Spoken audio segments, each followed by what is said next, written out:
Ang kwento ay nagsisimula sa isang hardcore gamer na nagngangalang Kenichi na katatapos lang ng isang laro na inabot niya ng 3 taon bago matapos.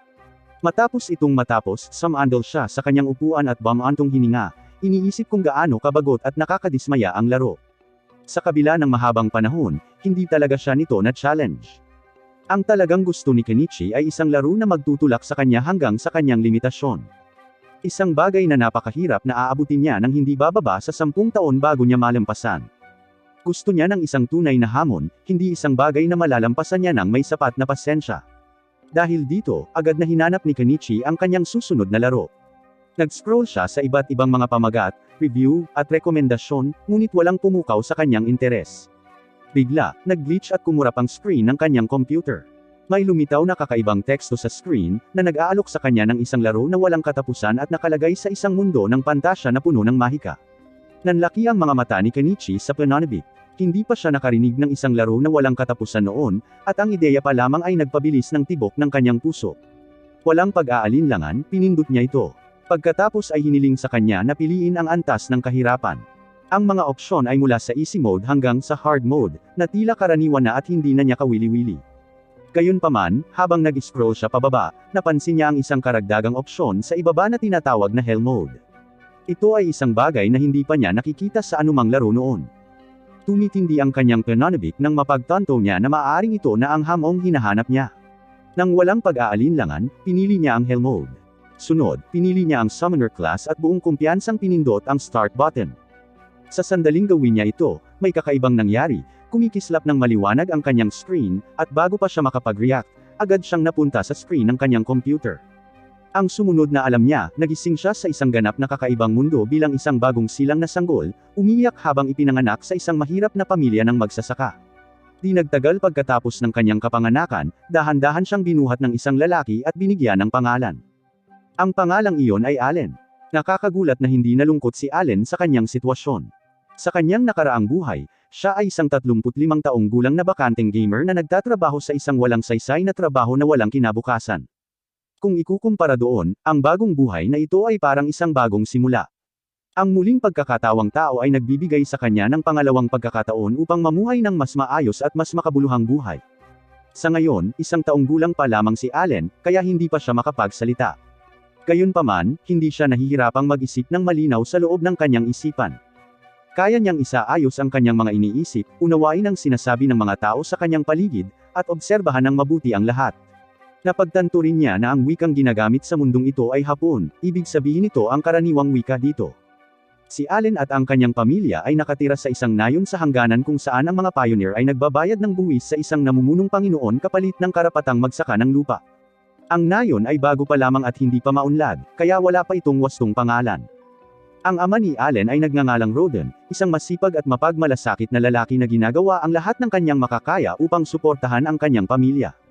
Base sa kanyang hitsura at pag-uugali, nahulaan ni Allen na si Roden ay nasa mga 20 taong gulang. Ang pangalan ng kanyang ina ay Teresia, at ipinapalagay ni Allen na malamang ay nasa huling bahagi na siya ng kanyang pagka-teenager. Sa panunood kung gaano kalapit at kamahal ng kanyang mga magulang sa isa't isa, naisip ni Allen na sandali na lamang bago siya magkaroon ng mga nakababatang kapatid. Nang gabing iyon, matapos mahiga si Allen, tahimik siyang nahiga roon at nagsimulang mag-isip. Bigla niyang naalala na sa mundong ito, isa siyang summoner. Dahil sa kuryosidad, nagpasya siyang subukang buksan ang isang status window para tingnan ang kanyang mga estatistika. Gayunpaman, nang sandaling sinubukan niyang gawin iyon, isang hindi inaasahang bagay ang nangyari. Sa halip na isang simpleng window lamang ang lumitaw, isang malaking libro ang biglang lumitaw at lumutang sa ibabaw niya sa hangin. Napasigaw si Allen sa gulat nang bigla itong makita. Lubos na nagulat sa lumitaw. Ang kanyang sigaw ay agad na nakakuha ng atensyon ng kanyang mga magulang. Nang mapagtanto ni Allen na masama ito, nataranta siya at mabilis na pinaalis ang lumulutang na libro bago pa nila ito makita. Nagmadali ang kanyang mga magulang upang tingnan siya, ngunit nang makita nilang walang kakaibang nangyayari, inakala nilang nag-iingay lang siya habang natutulog. Sa pag-aakalang hindi ito seryoso, tahimik silang lumabas ng silid. Nang makaalis na sila, maingat na inilabas muli ni Allen ang libro. Hindi nagtagal ay nalaman niya na ang lumulutang na libro ay isang grimoire na naglalaman ng lahat ng detalye tungkol sa kanyang mga estatistika at kakayahan. Habang binabasa niya ito, nakumpirma niya na isa talaga siyang summoner, tulad ng klase na pinili niya sa laro. Ipinaliwanag ng libro na maaari niyang ipatawag ang mga nilalang, ngunit dahil sa kanyang murang edad, limitado lamang siya sa pagpatawag ng mga insekto at halimaw. Gayunpaman, labis na nasasabik si Allen. Gusto niyang magpatawag agad ng isang bagay, kaya sinubukan niyang magpatawag ng insekto. Gayunpaman, kahit ilang beses niyang subukan, walang nangyari. Matapos ang ilang nabigong pagtatangka, pinilit ni Allen ang kanyang sarili na kumalma at mag-isip ng mabuti. Naalala niya ang isa pang skill na nakalista sa grimoire at nagpas siyang subukan munang gamitin ang kanyang create skill. Nang ma-activate niya ito, sa wakas ay may nangyari. Isang crafting card para sa isang insekto ang lumitaw sa harap niya. Nang makita ito, napagtanto ni Allen na kailangan muna niyang likhain ang nilalang bago niya ito matawag. Ngayong nasa kanya na ang crafting card, naghanda siyang tawagin ng maayos ang insekto. Nang malapit na niya itong gawin, pumasok ang kanyang ina upang tingnan siya. Agad na tumugon si Allen, humiga muli at nagkunwaring natutulog. Kahit na lumabas na ng kwarto ang kanyang ina, napansin niyang bigla siyang napagod ng husto. Bumigat ang kanyang mga talukap at napagtanto niyang walang saysay ang pagpilit sa sarili na manatiling gising. Dahil nagpasya siyang mas mabuting magpahinga, pinili niyang matulog at subukang mag-summon muli kinabukasan. Kinabukasan, habang hindi siya binabantayan ng kanyang mga magulang, maingat na inilabas muli ni Allen ang kanyang grimoire. Sa pagkakataong ito, matagumpay niyang natapos ang pag-summon. Sa isang iglap, isang higanting tipaklong ang lumitaw at tumalon diretso sa kanyang mukha. Natarante si Allen, ngunit mabilis na nakabawi at sinubukang utusan ito, sinabihan itong sumunod sa kanya. Sa kasamaang palad, ang tipaklong ay hindi nagpakita ng interes na makinig at tumalon lamang palayo ng mag-isa. Naguguluhan, muling tiningnan ni Allen ang grimoire, umaasang maipapaliwanag nito ang nangyayari. Natagpuan niya ang mga estatistika ng tipaklong na nakasulat sa loob ng libro. Ipinaalam din sa kanya ng grimoire na kailangan niyang bigyan ng pangalan ang kanyang na-summon na nilalang. Matapos mag-isip sandali, napagdesisyonan ni Allen na ang Denka ay parang isang disenteng pangalan para sa isang tipaklong. Pagkatapos ay tiningnan niya ang kanyang sariling mga estatistika at napagtanto na ang pag-summon kay Denka ay talagang nagpapataas ng kanyang mga kakayahan. Gayunpaman, bago pa siya makapagdiwang, biglang pumasok ang kanyang ina sa silid. Agad niyang napansin si Denka dahil labis itong natatakot sa mga insekto. Nag-react siya nang hindi nag-iisip at agad na dinurog ang tipaklong. Kasabay nito, nawala si Denka. Pagkatapos ng ilang araw pang paglalaro gamit ang kanyang mga kasanayan at pagsubok sa iba't ibang bagay, sa wakas ay nagawa ni Allen na ipatawag ang isa pang nilalang. Sa pagkakataong ito ay isang maliit na daga, na nagpasya siyang pangalanan ng Mausi. Sa kasamaang palad, si Mausi ay lumabas na kasing talino rin ni Denka. Hindi talaga siya nakikinig sa mga utos at ginagawa niya ang lahat ng gusto niya. Gayunpaman, hindi tulad ni Denka, si Mausi ay may kapaki-pakinabang na kakayahan na tinatawag na scurry, na nagbibigay daan sa kanya upang gumalaw sa silid sa napakabilis na bilis. Bagamat hindi pa rin gaanong masunurin si Mausi, gagamitin niya kahit papaano ang scurry tuwing sasabihin sa kanya ni Allen, na nagpapagaan ang pakiramdam ni Allen tungkol sa summon. Kinugugol ni Allen ang natitirang araw sa maingat na pag-aaral ng kanyang grimoire. Paulit-ulit niyang binabasa ang bawat pahina, sinusubukang maunawaan kung paano talaga gumagana ang summoning at kung ano ang kailangan niyang gawin upang ipatawag ang mas malalakas na halimaw na maaaring sumunod ng maayos sa mga utos. Iniisip niya ang iba't ibang mga pamamaraan, posibleng mga kondisyon, at mga kombinasyon ng kasanayan, ngunit gaano man siya mag-aral, hindi siya makahanap ng malinaw na sagot. Sa huli, ang lahat ng kanyang pagsisikap ay wala, at siya ay naiwang nakaramdam ng kaunting pagkabigo. Nang hapong iyon, ang ama ni Allen na si Roden, ay sa wakas ay umuwi. Ang kanyang mga damit ay may mantsa ng dugo, at malinaw na kagagaling lang niya mula sa isang mapanganib na pangangaso. Buong pagmamalaking sinabi ni Roden kay Allen na nagawa niyang talunin ang isang napakalaking baboy ramo. Ipinagpatuloy niya ang paglalarawan kung gaano ito kalaki at nakakatakot at pagkatapos ay tinanong si Allen kung gusto niya itong makita. Nang marinig ito, si Allen ay labis na natuwa. Ito ang magiging unang tunay na halimaw na makikita niya sa mundong ito. Nang makita kung gaano kasaya ang kanyang anak, nagpasya si Roden na isama ito. Ito ang unang pagkakataon na aalis si Allen sa bahay, kaya't labis siyang natuwa. Sa sandaling iyon, itinuro ng kanyang ama ang isang kawon ng mga ibon na kilala bilang albahiran. Sa panahong ito, sabay silang lumilipad pahilaga, hudyat ng pagdating ng taglagas. Pagkatapos ay ipinaliwanag ni Roden kay Allen na ipinangalan niya ito sa albahiran. Pagkatapos ng halos 10 minutong paglalakad, nakarating sila sa lugar kung saan hinihiwa ang baboy ramo. May ilang tao na roon, nagtutulungan upang maproseso ang halimaw. Sa una, napuno ng pananabik si Allen habang tinatitigan niya ito ng malapitan. Gayunpaman, matapos itong suriin ng mas mabuti, ang pananabik na iyon ay unti-unting napalitan ng takot. Nang makita niya mismo ang isang malaki at makapangyarihang halimaw, napagtanto niya kung gaano talaga ito katakot. Naunawaan ni Allen na kung sakaling kailanganin niyang labanan ang isang bagay na tulad nito ngayon, wala siyang magagawa. Maya-maya, isa sa kanilang mga kapitbahay, isang lalaking nagngangalang Gerda, ang lumapit kay Roden at binati ito sa pagtalo sa baboy ramo. Di nagtagal, ang iba pang mga taga-nayon sa malapit ay nagsimulang maghiyawan din. Alam nilang lahat na ang pagpuksa sa isang baboy ramo na tulad nito ay hindi madaling gawain at ito ay isang malaking tagumpay. Formal na ipinakilala ni Roden si Allen kay Gerda. Natigilan si Gerda nang makita niya kung gaano kabait at kagalang-galang si Allen, lalo na't 1 taong gulang pa lamang ito. Sa pagsasaalang-alang nito, tinanong ni Allen si Gerda kung gaano talaga kalakas ang isang baboy ramo. Ipinaliwanag ni Gerda na ang mga baboy ramo ay natural na mga C-rank na halimaw at karaniwang nangangailangan ng humigit kumulang 20 katao na nagtutulungan para mapabagsak ang isa lamang sa kanila. Nang marinig ito, tahimik na tinandaan ni Allen ang impormasyon. Napagtanto niya na nagbibigay ito sa kanya ng malinaw na pamantayan para sa kung anong uri ng lakas ang umiiral sa mundong ito at kung ano ang maaaring harapin niya sa hinaharap. Pagkalipas ng halos 10 buwan, nakatanggap si Allen ng ilang kapanapanabik na balita. Natuklasan niya na sa wakas ay naabot na niya ang level 2 bilang isang summoner. Ang level up na ito ay nagbibigay daan sa kanya na lumikha ng mga G-rank creature card, na isang malaking hakbang pasulong para sa kanya. Bukod pa riyan, nakakuha siya ng isang brand new skill na nagbibigay daan sa kanya na pagsamahin ang kanyang mga summoned creature. Ang pinakamaganda sa lahat ay nadodoble ang espasyo ng kanyang inventaryo. Nangangahulugan nito na maaari na siyang magkaroon ng dobleng dami ng buff kaysa dati, na lubos na nagpapataas ng kanyang potensyal na lakas. Nang gabing iyon, pagkatapos kumain, mas nasasabik si Allen kaysa dati sa kanyang bagong level, bagong skill, at pinalawak na inventaryo. Sabik siyang naghanda upang subukan ang kanyang fusion technique sa unang pagkakataon. Ngunit hindi nagtagal ay nakaramdam ng pagkadismaya si Allen nang mapagtanto niya na hindi pa rin niya magagamit ang kanyang fusion technique sa kanyang mga card. Kahit na puno na ang kanyang MP, gaano man niya kasikap o gaano man niya kaingat na sundin ang proseso, hindi pa rin gumagana ang fusion. Nakakadismaya ito sa kanya, ngunit naiintindihan niya na masyado pa siyang bata at hindi pa sapat ang lakas. Lumipas ang panahon, at nang mag-3 taong gulang na si Allen, malinaw at kapansin-pansin na ang kanyang pag-unlad sa kanyang landas bilang isang summoner.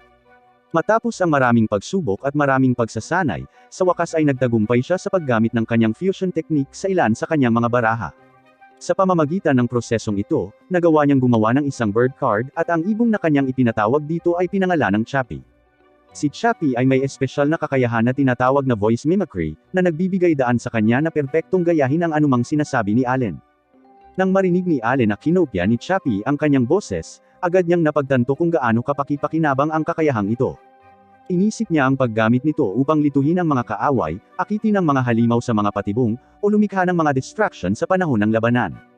Habang tinitingnan ni Allen ang lahat ng kanyang natutunan sa ngayon, nasiyahan siya sa kung gaano kalalim at kakomplikado ang mundong ito. Tapat niyang inamin sa kanyang sarili na ang mundong ito ay parang ang tugatog ng hardcore gaming, higit pa sa anumang naranasan niya sa kanyang nakaraang buhay. Pagsapit ng 3:00 ng hapon, isa sa mga kaibigan ni Allen, isang babaeng nagngangalang Krena, ang dumating para sa isang playdate. Gaya ng dati, nagsimula silang maglaro ng mga kabalyero at makipaglaban gamit ang espada. Noong una, minamaliit siya ni Allen, iniisip na madali lang para sa kanya ang manalo. Gayunpaman, laking gulat niya nang mas mabilis at mas maliksi si Krena kaysa sa inaasahan niya. Mabilis siyang kumilos, iniwasan ang mga atake nito, at gumanti bago pa siya makareact. Nahirapan si Allen na sabayan ang bilis nito, at bago pa niya namalayan, natalo na siya sa laban. Sa pagtatapos ng araw, tuluyan ng napagod at natalo ng husto si Allen kay Krena. Sumasakit ang kanyang katawan at nasugatan ang kanyang pride. Ngunit sa halip na mawalan ng pag-asa, tahimik niyang ipinangako sa kanyang sarili na magiging mas malakas siya bago ang kanilang susunod na laban. Nang gabing iyon, may mahalagang balitang ibinalita sa pamilya. Ipinahayag ni Teresia na buntis siya. Nang marinig ito, sinabi ni Allen sa kanyang ama na gusto niyang tumulong sa pag-aani ng patatas dahil hindi na gaanong makakatulong ang kanyang ina. Sa kaibuturan ni Allen, alam niyang magiging maayos din ang kanyang pisikal na gawain dahil mayroon na siyang lakas ng isang nasa hustong gulang. Gayunpaman, hindi alam iyon ng kanyang mga magulang. Malumanay nilang sinabi sa kanya na ang isang batang kasing edad niya ay hindi dapat magtrabaho at dapat siyang mag-focus sa paglalaro at pagsasaya. Hinikayat nila siyang patuloy na makasama si Krena dahil napansin nila kung gaano siya kasaya kapag naglalaro sila ng kabalyero ng magkasama. Nabanggit din nila na talagang inaabangan nila ang seremonya ng pagtatasa ni Allen. Walang ideya si Allen kung ano iyon. Kaya, ipinaliwanag nila na kapag siya ay naging 5 taong gulang, magkakaroon ng isang banal na seremonya upang matukoy kung anong uri ng talento ang taglay niya. Talagang umaasa sila na makakatanggap si Allen ng isang mahusay na talento, isa na sa wakas ay magpapalaya sa kanilang pamilya mula sa buhay bilang mga magsasaka. Pagkalipas ng ilang buwan, noong panahon ng taglamig, aksidenteng nakalimutan ni Allen na itago si Denka. Dahil dito, biglang nakita ng kanyang ina ang insekto. Takot, nadulas si Teresia at bumagsak sa lupa. Nang sumugod si Roden upang tingnan siya, sinabi niya sa kanya na nabasag ang kanyang tubig at malapit na ang sanggol. Nagkataong malapit lang si Krenon noong panahong iyon dahil sila ni Allen ay may isa pang playdate. Mabilis na hiniling ni Roden kay Krenon na kunin ang kanyang mga magulang dahil mayroon silang karanasan sa pagtulong sa panganganak. Hindi nagtagal, dumating si Gerda at ang kanyang asawang si Matilda upang tulungan si Teresia. Si Matilda ang humawak sa sitwasyon at naghanda para sa panganganak. Agad niyang pinaalis ang lahat ng mga lalaki sa bahay, sinabing kailangan niya ng privacy para makapagtrabaho ng maayos. Lumipas ang mahabang gabi at kinabukasan, nagising ang mga lalaki sa tunog ng iyak ng isang sanggol. Nagmadali silang lumapit at nalaman na ligtas na naipanganak ang sanggol. Hiniling ni Teresia kay Roden na pangalanan ang bata. Nang hindi masyadong pinag-iisipan, nagpasya si Roden na pangalanan itong Mash. Agad na nagustuhan ni Teresia ang pangalan. Ngunit pagkatapos itong pag-isipan ng ilang segundo, napaisip siya kung ang pangalan ay nagmula sa isang halimaw. Inamin ni Roden na nagmula nga, ngunit hindi may kakaila ni Teresia na maganda ang dating nito. Nagsimula siyang tumawa at sumali ang lahat. Habang nagtatawanan sila, tahimik na pinagmamasdan sila ni Allen, iniisip ang lahat. Napagtanto ni Allen na hindi niya talaga naintindihan kung bakit siya muling nagkatawang tao. Bukod sa kanyang desperadong pagnanais na maglaro ng isang hardcore game na may matinding balanse, naalala niya kung gaano kalungkot at walang kabuluhan ang kanyang dating buhay at napagtanto na ayos lang sa kanya na iwanan ito. Sa bagong mundong ito, pakiramdam niya ay malaya, walang pumipigil, at puno ng mga posibilidad. Higit sa lahat, alam niya na ang bagong pamilyang ito ang pinakamagandang bahagi ng kanyang bagong buhay. Hindi pa siya sigurado kung paano niya ito gagawin, ngunit tahimik na nangako si Alan sa kanyang sarili. Anuman ang mangyari, palalayain niya ang kanyang pamilya mula sa malupit na buhay ng pagiging magsasaka. Nang sa wakas ay mag-5 taong gulang na si Allen, oras na para sa seremonya ng pagtatasa, at tinanong niya ang kanyang ama kung ano ang nangyayari dito.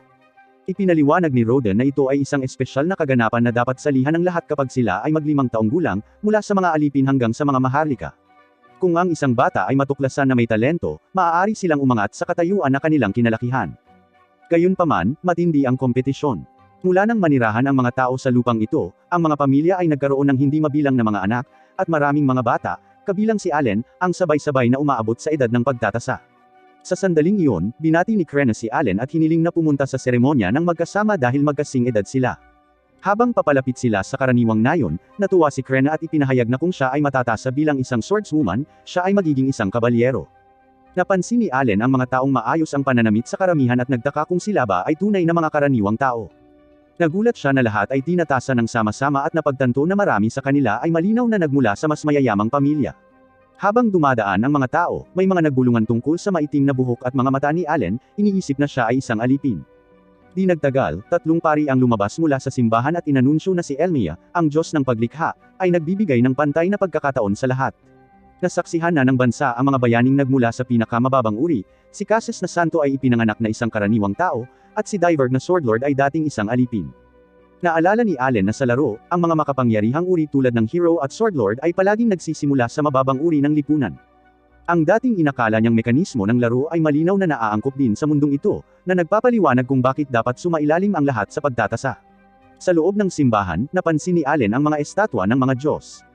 Nakilala niya ang gitnang Diyos bilang si Elmia, ang mismong Diyos na minsang nagpadala sa kanya ng liham. Nagsimula ang seremonya kay Palomas, ang anak ng pinuno ng nayon na si Deb-OJ. Nang ilagay niya ang kanyang kamay sa bowl ang kristal, lumitaw ang kanyang mga katangian sa isang metal plate. Napagtanto ni Allen na ito ay kahawig ng stat screen sa kanyang grimoire. Tinasa si Palomas na may talent ng isang merchant na ikinatuwa ng kanyang ama. Nalaman ni Allen na ang pagkakaroon lamang ng anumang talento ay isang dahilan para sa pagdiriwang, at ang mga katangian ay nirerango ayon sa letter sa halip na numero. Habang nagpapatuloy ang seremonya, natuklasan ni Allen na hindi lahat ng tao ay tumatanggap ng talento, kaya mas mahalaga ito. Isang batang lalaki na nagngangalang Dora ang tinasa bilang isang A-rank axe user, na ikinagulat ng lahat, ito ang pinakamataas na ranggo na nakita sa ngayon. Kalaunan, si Krenon na ang susubok. Biglang nagliwanag ng maliwanag ang bolang kristal, at napanganga ang mga tao ng mabunyag na taglay niya ang pambihirang talento ng Swordlord. Buong pagmamalaking sinabi ni Gerda sa kanyang anak na naka-jackpot siya, ngunit nadismaya si Krenna, gusto niyang maging isang swordswoman. Gayunpaman, hindi nagulat si Allen. Ito lamang ang paliwanag kung gaano siya kalakas. Sa wakas, pagkakataon na ni Allen. Buong kumpiyansa niyang inilagay ang kanyang kamay sa bolang kristal, inaasahan na malalaman ng kanyang mga magulang na isa siyang summoner. Ang kristal ay lalong nagliwanag at natambo siya. Nagmadali si Roden para tingnan siya, ngunit casual na sinabi ni Allen na mas malala ang pinagdaanan niya kay Krenna. Nang ay anunsyo ng pari ang resulta, ang Pinonibik ay nauwi sa pagkabigla, walang talento si Allen. Dahil alam niyang may mali, tiningnan mismo ni Allen ang plate at nakita ang isang glitch na teksto kung saan dapat naroon ang kanyang talento. Galit na galit, isinumpa niya ang Diyos ng paglikha dahil sa hindi pagdibag sa kanyang laro. Sa kabila ng resulta, iniuwi ni Roden si Allen, kung saan tiniyak sa kanya ni Teresa na hindi mahalaga ang mga talento, siya pa rin ang kanilang ipinagmamalaki at kasiyahan. Naisip ni Allen na kahit mahirap ang kanyang pamilya, tunay siyang masaya na maging bahagi nito. Nang gabing iyon, tiningnan niya ang kanyang grimoire at natuklasan na lahat ng kanyang mga katangian ay E-rank. Napagtanto niya na siya lang ang naglalaro sa Hell Mode. Ang lahat ng iba ay level 1 tulad niya, ngunit ang kanilang mga ranggo ay nagpapakita ng normal na paglaki, habang ang kanyang mga estatistika ay umuunlad sa mas maliit na bahagi ng karaniwang rate. Sa halip na mawala ng pag-asa, umiti si Allen, ito mismo ang uri ng hamon na kinahihiligan ng mga hardcore gamers. Pagkalipas ng ilang araw, napansin ni Allen ang kakaibang kilos ni Roden. Di nagtagal, binisita nila ang tahanan ni Gerda upang ipagdiwang ang pagiging isang swordlord ni Krenna. Sumiklab ang tensyon ng igiit ni Roden na dapat ilayo ni Gerda ang kanyang pamilya sa mga karaniwang tao para sa kapakanan ni Krenna. Galit na tinanggihan ni Gerda ang ideya, at lumala ang pagtatalo hanggang sa makialam ang mga ina at kakalmeyan ang lahat. Nalaman ni Allen na ang mga matatanda ay mga magkakaibigan noong bata pa sila na magkasamang nagtayo ng nayon ilang taon na ang nakalilipas. Kinabukasan, kumalat ang balita na darating ang Order of Knights. Dumating ang kapitan ng kabalyero na si Zinov upang beripikahin ang pagtatasa ni Krenna. Inakusahan sila ng pamemaki, may parusang kamatayan, humingi siya ng tunggalian. Sa kabila ng kanyang edad, sabik na tinanggap ni Krenna. Hinarap niya si Vice Captain Lebron at ginulat ang lahat ng kanyang napakalakas na kapangyarihan, na sa huli ay nabasag ang espada nito. Agad na umamin si Zinov, si Krenna ay isang tunay na swordlord. Pagkatapos, humingi ng tawad si Zinov at inanyayahan si Gerda na pag-usapan ang kinabukasan ni Krenna. Sa isang pagdiriwang ng kainan, inanunsyo na ang nayon ay papalitan ng pangalang Krenna Village bilang parangal sa kanya. Ipinaliwanag ni Zinov na ang mga maling pagtatasa noon sa mga maharlika ang nagtulak sa kaharian na gumamit ng mahigpit na mga pamamaraan ng verification. Nangako siyang magpapadala ng mga instructor, at ang mga mahuhusay na bata ay maaaring pumasok sa akademya sa edad na 12. Pinuri rin ni Zinov si Roden bilang isang maalamat na mangangaso ng baboy ramo, na iginagalang maging ng baron. Natigilan si Roden na ang isang taong tulad niya ay maaaring makakuha ng ganitong pagkilala. Habang pauwi sila, sinabi niya kay Allen na makakamit din niya ang mga dakilang bagay. Umiti lamang si Allen, at isiniwalat na itinago niya ang mga prutas pauwi para sa kanyang ina. Pagkalipas ng 2 taon ng pagsasanay, sa wakas ay na-unlock ni Allen ang level 3 ng kanyang grimoire at talagang nasasabik siya tungkol dito. Ang pag-level up ay nagbigay sa kanya ng pinahusay na kasanayan, na nangangahulugang mapapalakas na niya ang kanyang mga summon ngayon, at maaari na rin siyang humawak ng 30 na F-rank ng sabay-sabay. Kaya, ang mga buff na maaari niyang stack ay magiging kahanga-hanga. Plano niyang subukan ito mamaya, ngunit sa ngayon, kailangan niyang bumalik sa loob para sa hapunan. Tungkol naman sa mga update sa pamilya ni Allen, ang kanyang nakababatang kapatid na lalaki ay magdadalawang taong gulang na at ang kanyang ina ay buntis muli, kaya magkakaroon siya ng isa pang nakababatang kapatid na lalaki, o isang kapatid na babae. Nagsimulang mag-isip ang kanyang mga magulang ng pangalan para sa bagong silang na bata. At sa sandaling iyon, nakatanggap si Allen ng isang mensahe mula sa Diyos ng paglikha, si Elmia. Kaya, hindi niya namamalayang sinabi niya ng malakas ang kanyang pangalan. Hindi naintindihan ng kanyang mga magulang at inakala nilang iminumungkahi ni Allen na ipangalan nila ang sanggol sa Diyos ng paglikha, na isang malaking bawal sa mundong ito. At hindi talaga maipaliwanag ni Allen kung bakit niya ito nasabi. Kaya, mabilis niyang binago ang usapan at binanggit kung paano tila tuluyang nawala ang mga peklat ni Roden kamakailan lamang. Ipinaliwanag ni Roden na ito ay dahil nakapasa siya sa pagsubok ng mga Diyos kanina habang nakikipaglaban sa isang baboy ramo. Ngunit ngayon lang narinig ni Allen ang ganito, kaya tinanong niya kung ano ang ibig sabihin nito. At ipinaliwanag ni Roden na paminsan-minsan pagkatapos ng isang labanan, mararamdaman mong nare-refresh ang iyong katawan at gumagaling ang lahat ng iyong mga sugat. At ipinapalagay ni Allen na ito ay epekto ng pag-level up sa mundong ito. Si Roden ay isang malakas na mandirigma, kaya kailangan niyang mag-level up ng madalas. Ngunit tungkol kay Allen kahit na ang kanyang grimoire ay level 3, ang kanyang katawan ay level 1 pa rin dahil wala pa siyang nalalaban ng halimaw. At kung gusto niyang lumakas, kailangan niyang makipaglaban. Gayunpaman, mas madaling sabihin kaysa gawin iyon dahil hindi siya pinapayagang umalis ng nayon ng walang pahintulot. Ang tanging exception sa panuntunang iyon ay ang mga ekspedisyon sa pangangaso. Ngunit sa sandaling sinubukan ni Allen na ilabas ang ideya na sumali sa susunod na pangangaso, tinanggihan siya ng kanyang ama dahil ayaw niyang ilagay ni Allen ang kanyang sarili sa panganib. Nang gabing iyon, nang tulog na ang lahat, binuksan ni Allen ang kanyang grimoire upang basahin ang mensaheng natanggap niya mula kay Elmia. At mayroon na siyang magandang ideya kung tungkol saan ito dahil nag-iwan siya ng isang mariing reklamo pagkatapos ng seremonya ng pagtatasa. Sa madaling salita, humingi ng paumanhin si Elmia para sa technical na bug na nagdulot kay Allen na magmukhang walang talento noong pagtatasa, ngunit naayos na ito ngayon. Kaya, sa susunod na siya ay ma-assess, lilitaw ang kanyang summoner class. Ipinaliwanag din ito na ang lahat ng ranggo ni Allen ay lumalabas bilang E-rank dahil sa kanyang kahirapan sa Hell mode, ngunit sa katotohanan, mas malakas siya kaysa sa E-rank, kaya isang hiwalay na seksyon ng stat ang idinagdag para sa kanya. Tiningnan ni Allen ang kanyang bagong stat sheet, at mas maganda ito kaysa sa inaakala niya. Mayroon siyang maraming S at A-rank stats na halos kapareho ng nakuha ni Krena. Kaya, nasiyahan siya sa mga resulta ng lahat ng kanyang pagsisikap. Ngayong tapos na siya doon, nagpa siya siyang simula ng pag-eksperimento sa kanyang mga bagong kakayahan. At ang unang bagay na gusto niyang subukan ay ang pinahusay na kasanayan. Kaya, nagpatawag siya ng isang grasshopper card at ginamit ang skill. Direktang pinapalakas ng mga epekto ng skill ang stats ng grasshopper, ngunit hindi nito naaapektuhan ang mga buff na ibinigay kay Allen sa pamamagitan ng extension. Napagpasyahan niyang ipatawag ang grasshopper para makita kung ano ang hitsura ng isang boosted summon ng personal.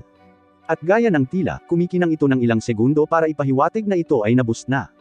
Bukod doon, wala nang ibang pinagkaiba. Ngunit bago pa man masubukan ni Allen ang anumang bagay, biglang pumasok ang kanyang ina para tingnan siya. At nang makita niya ang grasshopper, natarante siya at tinapakan ito.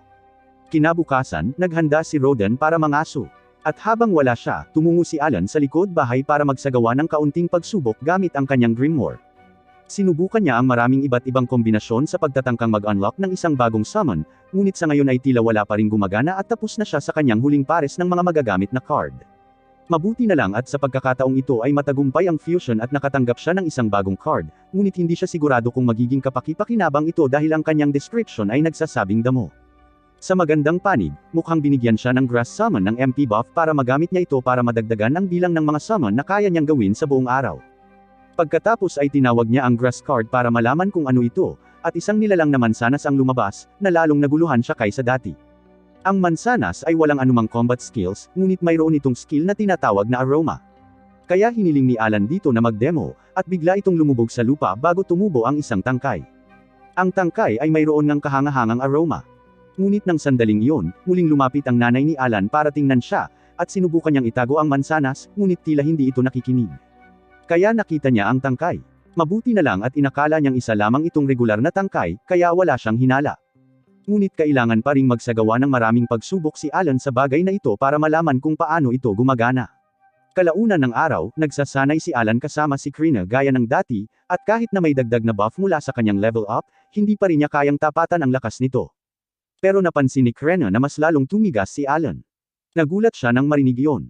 Kaya, tiningnan niya ang kanyang mga istatistika at napagtanto na ang kanyang sword mastery stat ay nasa level 3 na dahil sa lahat ng pagsasanay na ginagawa niya kay Krena. At talagang natutuwa siya na umuunlad ang kanyang kasanayan. Ngayong naisip niya ito, kamakailan lang ay nakatanggap din siya ng dog summon na may bite attack at gustong-gusto niya itong subukan, ngunit sa palagay niya ay hindi patas na gamitin ito kay Krena. Pagkatapos noon, ginugol ni Alan ang natitirang araw sa paghagis ng mga bato sa puno sa likod bahay sa pag-asang magising ang isang bagong kasanayan o kung ano paman, ngunit hindi pa ito maganda sa ngayon, kaya nagsisimula siyang makaramdam na ito ay isang malaking pag-aaksaya ng oras. Hindi rin siya nagkaroon ng pagkakataong magsagawa ng anumang iba pang pagsasanay dahil kailangan niyang alagaan ang kanyang kapatid sa halos lahat ng oras. Sinabi ni Mash kay Alan na nababagot na siya sa kakabato ng mga bato sa puno, kaya humingi ng tawad si Alan at sinabing pwede silang gumawa ng ibang bagay pagkatapos niyang makakuha ng ilang reps pa.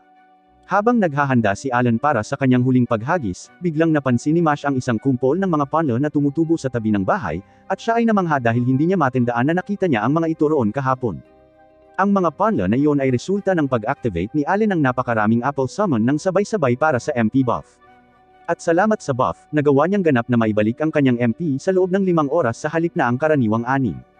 Kaya, maaari na niyang gamitin ang mahigit 15% na mas maraming mana bawat araw ngayon. Pagsapit ng gabi, nagtipon-tipon ang lahat para sa hapunan gaya ng dati. Ngunit hindi pa bumabalik si Roden mula sa kanyang pangangaso, na talagang kakaiba, lalo na't hindi nila balak pumunta sa malalim na bahagi ng kagubatan ngayon. Halatang nag-aalala si Teresia, ngunit sinusubukan niyang manatiling optimistiko tungkol sa sitwasyon. Gayunpaman, lahat ng optimismo ay nawala dahil sa ingay, naririnig niya ang mga tunog ng mga natataranta na mga ngaso na dinadala ang katawan ni Roden pauwi. Tila nasugatan si Roden sa pangangaso ngayon. At sa pagtingin pa lang sa kanya, malinaw na mapalad siyang buhay. Tinamaan siya ng isa sa mga pangil ng baboy ramo sa tiyan.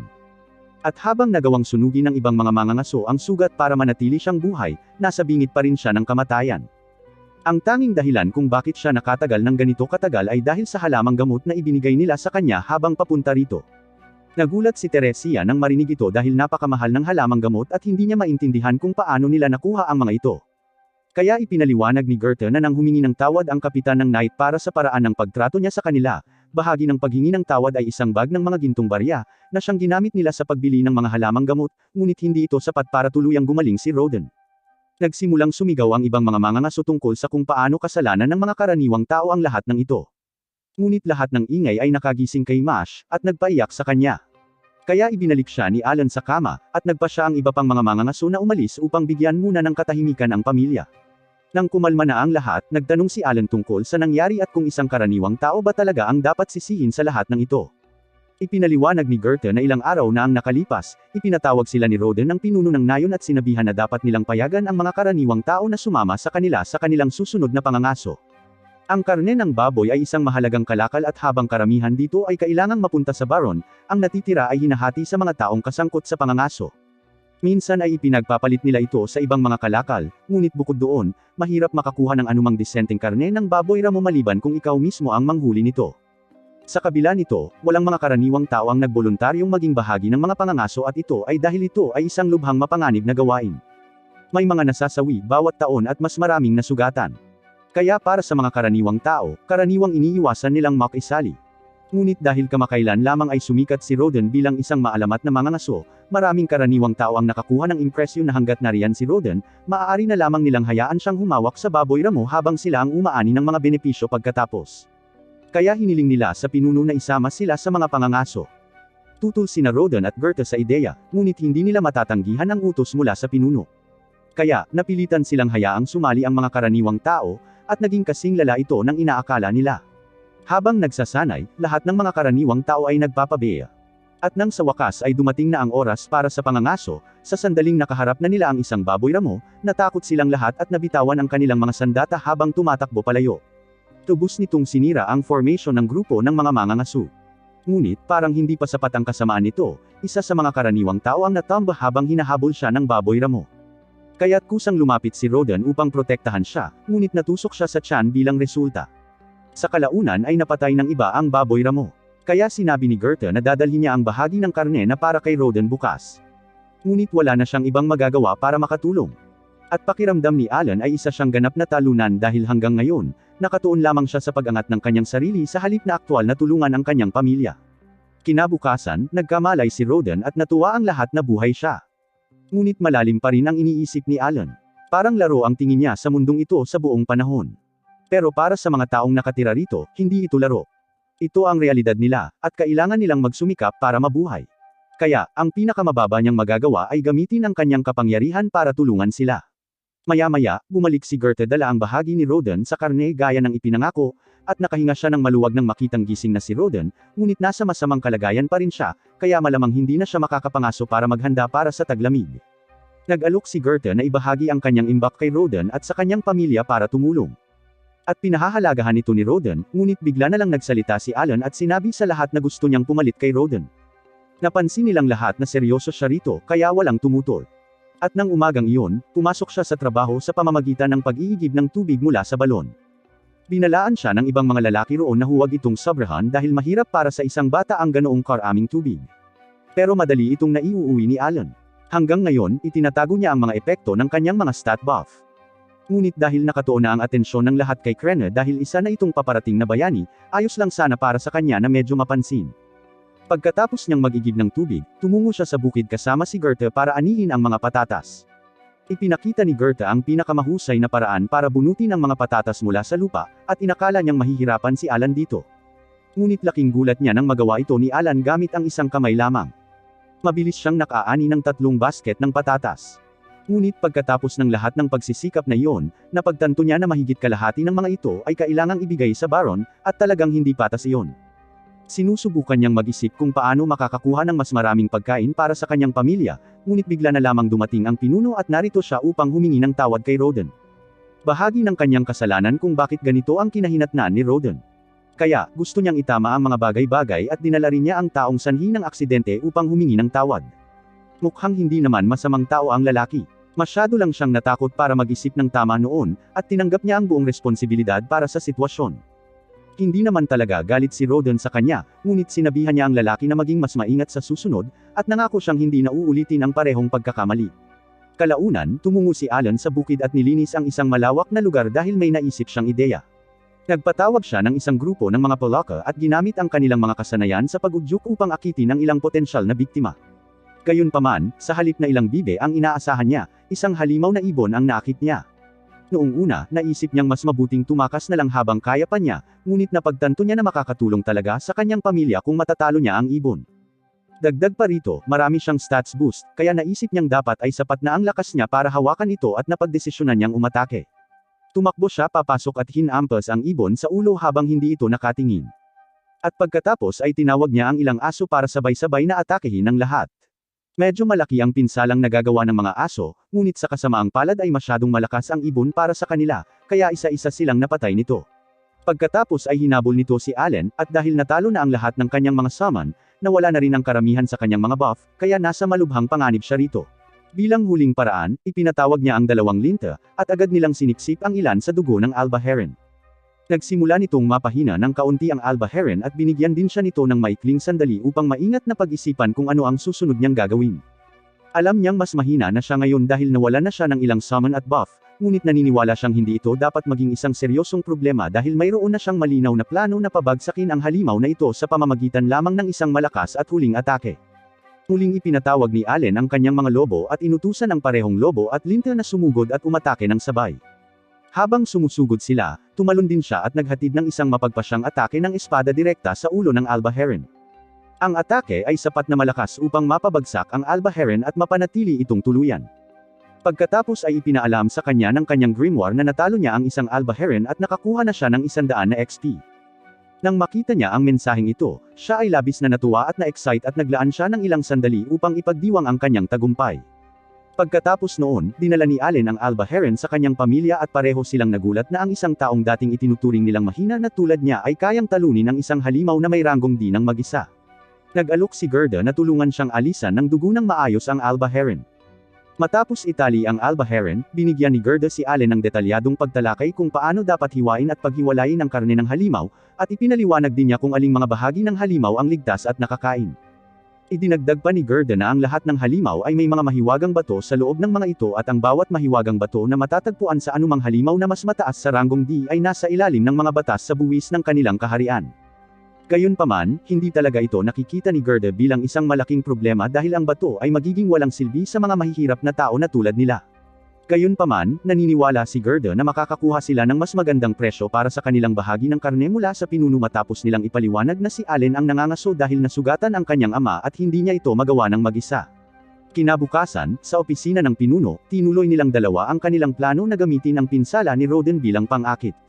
Noong una, iginiit ng pinuno na dapat lamang nilang matanggap ang mas maliit na hiwa.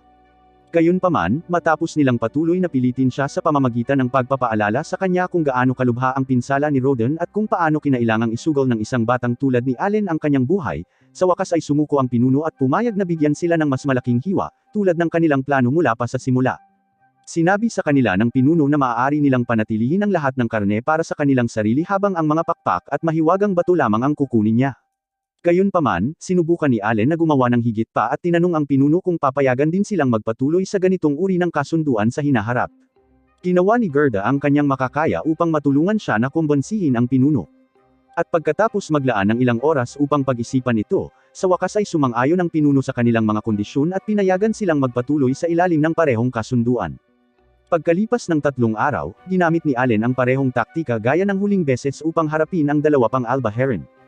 Ang katotohanan na nagawa niyang talunin ang isa noon ay nagbigay sa kanya ng higit na kumpiyansa. Kaya sa pagkakataong ito ay nagawa niyang talunin silang dalawa sa tulong ng kanyang mga linta, kanyang mga lobo, at kanyang espadang kahoy. At nagawa niya ito ng mabilis. Si Allen ay lumalabas upang mangaso kada 3 araw simula ng talunin ang una, ngunit ito ang unang pagkakataon na hindi niya nawala ang kahit anong sama niya, kaya tuwang-tuwa siya sa mga resulta. Pagkatapos ay umilo ang grimoire ni Allen at kinilala na natalo niya ang 2 Alba Heron at nakakuha ng 200 na XP. Higit sa lahat, ipinapaalam din ito sa kanya na tumaas ang kanyang level at naabot na niya ang level 2. Labis siyang natuwa nang makita niya ito at agad na tiningnan ang kanyang mga stats. Nang tumingin siya, nakita niya na lahat ng kanyang HP at MP ay ganap nang nakabawi pagkatapos mag-level up. Gayunpaman, napansin din niya na ang pagtaas ng kanyang stat ay halos 60% lamang nang dapat nitong maging normal. Hindi niya ito masyadong pinag-isipan at ipinapalagay niya na marahil ay hindi niya nakukuha ang buong benepisyo dahil ngayon pa lang niya naabot ang level na ito. Gayunpaman, tuwang-tuwa pa rin siya at natutuwa na makita na ang lahat ng kanyang pagsusumikap ay sa wakas ay nagbunga na.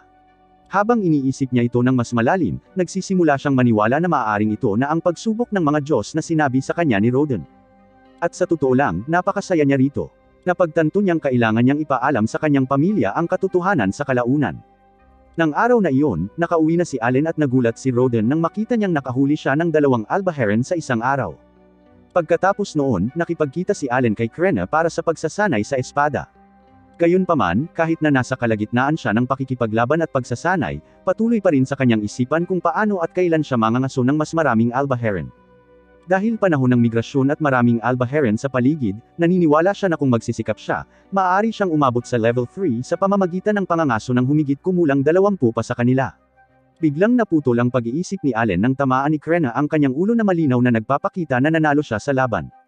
Matapos kilalanin ang kanyang tagumpay, kumaway na lang siya sa kanya at umalis. Nang gabing iyon, napagpasyahan ni Allen na oras na para ipaalam sa kanyang mga magulang ang katotohanan kung paano niya nagawang talunin ang mga Alba Heron ng ganoon kadali. Gayunpaman, alam niyang hindi niya maaaring sabihin sa kanila na nahilig siya sa isang random na laro na nakita niya sa internet dahil tiyak na iisipin nilang nababaliw na siya. Dahil doon, nakaisip si Allen ng mas mahusay na paliwanag. Sinabi niya sa kanila na noong siya ay 1 taong gulang pa lamang, nakarinig siya ng isang orakulo mula kay Elmia, ang Diyos ng paglikha. Ipinaliwanag sa kanila ni Allen na ang isang orakulo ay karaniwang nangangahulugan na siya ay mas matalino at mas malakas sa pisikal kaysa sa karaniwang tao. Bukod pa riyan, sinabi niya na nangangahulugan din ito na dadaan siya sa mga pagsubok na higit pa sa karaniwang magagawa ng 100 katao. Nang marinig ito, naiintindihan na ni Roden ang nangyayari at masasabi niyang si Allen ay dumaan na sa pagsubok ng mga Diyos. Napansin ni Roden kaninang umaga na wala na ang hiwa sa mukha ni Allen. Kaya, napagtanto niya na ito lamang ang paliwanag na may katuturan. Gayunpaman, hindi maintindihan ni Teresia kung paano ito naging posible, lalo na't ang mga resulta ng pagtatasa kay Allen noong nakaraang taon ay nagsasabing wala siyang talento. Doon binanggit ni Allen na nakatanggap siya ng isa pang orakulo mula kay Lord Elmia ilang buwan na ang nakalilipas. Ipinaliwanag niya na ang dahilan kung bakit mababa ang ranggo ng kanyang mga katangian sa seremonya ng pagtatasa ay dahil isinasaalang-alang nila ang mabagal na pag-usad ng kanyang mga pagsubok. Ipinaliwanag din niya na ang dahilan kung bakit siya hinusgahang walang talento ay dahil ang kanyang talento ay masyadong bago pa lamang para makilala ng maayos noong panahong iyon. Nabigla si Roden nang marinig niya ito dahil nangangahulugan ito na si Allen ay mayroon ngang talento. Nang tanungin ni Roden si Allen kung ano ang talentong iyon, sinabi sa kanya ni Allen na hindi siya sigurado dahil hindi ibinigay sa kanya ni Lord Elmia ang buong detalye. Nalungkot si Allen sa pagsisinungaling sa kanyang ama, ngunit alam niyang wala siyang masasabi tungkol sa pagiging isang summoner. Natatakot siya na baka may mga taong mag-react ng mali kung malalaman nilang kaya niyang ipatawag at kontrolin ang mga halimaw. At alam din niya na tiyak na wala siyang masasabi sa kanila tungkol sa pagiging reincarnated. Sa huli, niyakap na lang ni Teresia si Allen at pinuri ito sa pagiging matapang, lalo na kung isa sa alang-alang kung gaano siya kabata. Pagkatapos ay tinanong ni Roden si Allen kung ano ang susunod niyang gagawin, at sumagot si Allen na sa ngayon ang gusto lang niyang gawin ay patunayan ang kanyang sarili na karapat-dapat sa pamamagitan ng pagpasa sa lahat ng mga pagsubok. Ipinagmamalaki ni Roden na marinig ang sagot na iyon, ngunit sinabihan din niya si Allen na huwag mag-atubiling humingi ng tulong kung sakaling kailanganin niya ito. Nagpasalamat si Allen sa kanyang mga magulang sa kanilang pagiging maunawain at sa pagbibigay sa kanya ng kanilang buong suporta. Pagkatapos noon, sinabi ni Roden kay Allen na mas makabubuti kung ililihim niya muna ito sa ngayon dahil magiging napakasama kung mapagkamalan siya ng mga tao na isang huwad na propeta.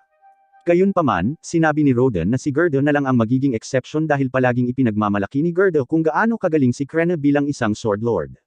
Sinabi ni Roden na ngayon ay magkakaroon na rin siya ng pagkakataong ipagmalaki kung gaano kagaling ang kanyang anak. Pagdating ng taglamig, kinuha ni Allen ang isa sa mga Alba Heron na kanilang inimbak at sinimulang hiwain ito. Pagkatapos noon, tumungo siya sa bayan kasama si Gerda upang ipagpalit ang karne para sa mga supply. Narinig na ni Gerda ang balita tungkol sa pagpapala at pagsubok ni Lord Elmir kay Allen. At sa totoo lang ay hindi nagulat si Gerda dahil palagi siyang naniniwala na may espesyal kay Allen. Habang magkasama silang naglalakbay, patuloy silang nag-uusap. At binanggit ni Allen ang pagkakaiba ng mga karaniwang tao at mga magsasaka. Ipinaliwanag ni Gerda na ang karamihan sa pagkakaiba ay dahil sa katayuan sa lipunan at mga buwis. Ipinaliwanag niya na ang mga magsasaka ay nasa ilalim ng ibang sistema ng buwis kung saan kailangan nilang magbayad ng 3 gintong barya para sa bawat matanda at 1 gintong barya para sa bawat bata bawat taon. Matapos marinig iyon, tinanong ni Allen kung ano ang kailangan para maging isang ordinaryong tao ang isang magsasaka. Ipinaliwanag ni Gerda na mangangailangan ng pagbabayad ng tribute na 10 gintong barya bawat tao sa pamilya.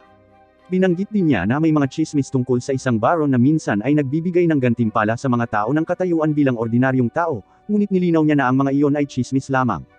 Nang marinig ni Allen ang lahat ng ito, napagtanto niya na dahil malapit ng magkaanak ang kanyang ina, kakailanganin ng kanilang pamilya ng 50 gintong barya para maging ordinaryong tao dahil malapit na silang maging isang pamilya na may 5 miyembro. Ginugol ni Allen ang natitirang bahagi ng araw sa pangangalakal kasama si Gerda, at nagsimula siyang maunawaan kung paano gumagana ang pangangalakal. Sa pagtatapos ng araw, naglakad siya pauwi na may pasan na malaking bangkos ng panggatong. Napagtanto na ngayon ay halos naiintindihan na niya kung paano gumagana ang bartering, napagtanto rin niya na maaari siyang magsagawa ng ilang pananaliksik sa merkado sa susunod na pagpunta niya sa bayan. Sa susunod na magnegosyo si Allen, ginagawa niya ang lahat ng mag-isa. Habang naroon, maingat niyang idinodokumento ang halaga sa merkado at halaga ng barter para sa bawat item upang magamit niya ang impormasyong iyon upang matulungan ang kanyang sarili sa hinaharap. Kalaunan, pumasok si Allen sa isang tindahan ng halamang gamot at tinanong ang negosyante kung mayroong anumang gamot na maaaring makabawi sa MP. Agad na sumagot ang mga ngalakal na wala silang ganoong produkto dahil masyadong mahal ang mga ganoong produkto para mabili ng tindahan. Gayunpaman, tiningnan lang ni Allen ang lahat ng mga halamang gamot at gamot sa mga stand, at napagtanto niya na napakahirap idokumento ang lahat ng mga ito ng mano-mano. Kaya, nag-focus siya ng husto at sa pamamagitan lamang ng pag-iisip tungkol dito, nauwi siya sa pag-iipon ng lahat ng mga halamang gamot sa kanyang grimoire nang hindi nahawakan ang anumang pisikal na bagay. Pagkatapos noon, tinanong ni Allen ang mga ngalakal kung mayroon ba siyang mga bulaklak ng Mueller na nasa stock. Gayunpaman, biglang nagalit ang mga ngalakal nang marinig ang pangalang iyon dahil sa huling pagkakataon na nagbenta siya nito. Ipinaliwanag ng mga ngalakal na ilang panahon na ang nakalipas, biglang pumasok si Gerda sa tindahan at humingi ng tulong para bumili ng bulaklak ng Mueller. Iginiit niya na bilhin ito dahil may sakit ang isang kaibigan niya, ngunit hindi man lang niya binayaran ng buo noon at nangakong babayaran ang natitira mamaya. Hindi pa rin natatanggap ng mga ngalakal ang buong bayad, at bukod pa riyan, ito na ang huling bulaklak ng Mueller na nasa stock. Iyon ang pinaka-ikinaiinis ng mga ngalakal. Narinig ito ni Allen at napagtanto niyang pumasok si Gerda sa tindahan para bumili ng mismong halamang gamot na nagligtas sa buhay ni Roden matapos siyang atakihin ng gabing iyon. Kung tumanggi lang sana ang mga ngalakal na ibenta ito, naisip ni Allen na baka wala na siyang ama. Upang ipakita ang kanyang pasasalamat, binigyan ni Allen ang mga ngalakal ng kaunting Alba Heron jerky at taos-pusong nagpasalamat sa kanyang kabaitan. Pagkatapos nito ay umalis siya ng tindahan. Pauwi na si Allen, abala sa pagtingin ng ilang armas sa bayan nang makasalubong niya ang batang mula sa seremonya ng pagtatasa na nakakuha ng talento sa paggamit ng palako. Si Dog Ora at ang anak ng pinuno na si Pelmoas. Alam ni Allen na si Dog Ora ay walang iba kundi isang gulo, kaya sinubukan niyang asikasuhin ang sarili at tahimik na umalis. Gayunpaman, hinampas siya ni Dog Ora sa ulo at agad na hiniling na maging alipores niya si Allen. Bilang tugon, hinugot ni Allen ang kanyang espadang kahoy at itinutok ito ng direkta kay Dog Ora. Natarante si Dog Ora at nagreklamo na hindi patas dahil wala siyang armas. Sinabi sa kanya ni Allen na handa siyang lumaban ng patas. Kaya dapat kumuha si Dog Ora ng kahit anong armas na gusto niya habang naghihintay si Allen dito mismo. Di nagtagal ay bumalik si Dog Ora dala ang isang espada at sumugod kay Allen. Ngunit madaling nakaiwas si Allen at naharangan ang lahat ng kanyang mga atake. Malakas ang mga atake ni Dog Ora, na may katuturan dahil isa siyang axe user. Ngunit kahit na ganoon, ang kanyang lakas ay halos hindi maihahambing sa kay Krenna. Nagpasya si Allen na mabilis na tapusin ang tunggalian, napatalsik ang armas mula sa kamay ni Dog-Ora at nanalo sa laban. Kinilala lamang niya ang kanyang tagumpay at naglakad palayo ng walang pakialam, na lalong nagpagalit kay Dog-Ora. Nang gabing iyon, umuwi si Allen at nakitang tinanggal ni Roden ang kanyang mga bendahe. Ipinahihiwatig nito na nasa maayos na kalagayan na siya at handa nang magpatuloy sa pangangaso. Gayunpaman, binalaan siya ni Teresia na huwag lumabis at ipagsapalaran ang pagkapunit ng kalamnan. Kinabukasan sa bahay ni Krena, muling nagpakita si Dog-Ora upang hamanin si Allen sa isang rematch. Ilang beses siyang natalo ng husto, ngunit ayaw tanggapin ng kanyang ego ang pagkatalo, kaya patuloy siyang humihingi ng higit pang mga rematch. Samantala, ang nakababatang kapatid ni Allen na si Mash, ay nagsimula na sa pagsasanay ng espada kasama si Krena, na nagpasabik kay Allen na makita kung paano gaganap si Mash sa seremonya ng pagtatasa sa loob ng 2 taon. Pagkalipas ng ilang panahon, ipinanganak ang bagong sanggol at nagpasya ang pamilya na pangalanan itong Mila. Kalaunan, umuwi si Roden mula sa pangangaso kasama si Gerda, para lamang ibalita na ipinapatawag ng pinuno ang pamilya. Tila, nais ng pinuno na dagdagan nila ang bilang ng mga baboy ramo na ihahatid nila sa Baron mula 10 patungo 15. Para maisakatuparan iyon, nais ng pinuno na payagan nilang sumali muli sa pangangaso ang mga karaniwang tao ngayong taon. Naisip ni Teresia na katawa-tawa ang kahilingang ito, lalo na't nagtamo si Roden ng matinding pinsala noong huling pangangaso. Inamin ni Roden na gusto niyang tumanggi, ngunit lumabas na hindi ito isang kahilingan. Ito ay isang utos mismo mula sa Baron. Kung hindi sila makapaghahatid ng 15 baboy ramo pagsapit ng taglamig ngayong taon, ang imperyo ay kukuha ng mas maraming magsasaka mula sa ibang lugar. Nang marinig ito, agad na naunawaan ni Allen na ang mas maraming magsasaka ay mga nahulugan ng mas kaunting lupang mapupuntahan, na maglalagay sa mga hindi maaaring mangaso sa panganib na mawala ang kanilang lupain. Dagdag pa ni Gerda na ang pinakamasamang bahagi nito ay ang gusto ng Baron na makapaghatid sila ng 20 baboy ramo sa pagtatapos ng susunod na taon. Naisip ni Roden na ang tanging paraan upang matugunan ang pangangailangang iyon ay ang pangangaso ng mas madalas kaysa sa karaniwan minsan bawat 10 araw. Pagkatapos ay nagsalita si Allen at iminungkahi na sundin na lang nila ang utos ng Baron. Sinabihan siya ni Gerda na huwag sumabad kapag nagsasalita ang mga matatanda, ngunit pinigilan siya ni Roden at hinayaan si Allen na magpatuloy. Ipinaliwanag ni Allen na hindi nila maaaring tanggihan ang direktang utos mula sa Baron. Kaya kahit na ang mga karaniwang tao ay maging pabigat, kailangan nilang makahanap ng paraan upang maging kapaki-pakinabang ang pabigat na iyon. Batay sa kanyang nakaraang karanasan sa mga laro, alam ni Allen na ang paggawa ng mga karakter na maging kapaki-pakinabang hanggat maaari, kahit na tila hindi sila may kakayahan, ang kanyang espesyalidad. Sinabihan niya sila na magtiwala sa kanya at hayaan siyang hawakan ang sitwasyon. Ipinaalala niya sa kanila na siya ay biniyayaan ng karunungan mula kay Lord Elmia, at dahil sa biyayang iyon, naniniwala siyang mayroon siyang plano na maaaring gumana. Diyan nagtatapos ang episode 4. Mag-like at mag-subscribe para hindi makaligtaan ang susunod. Salamat sa panunood.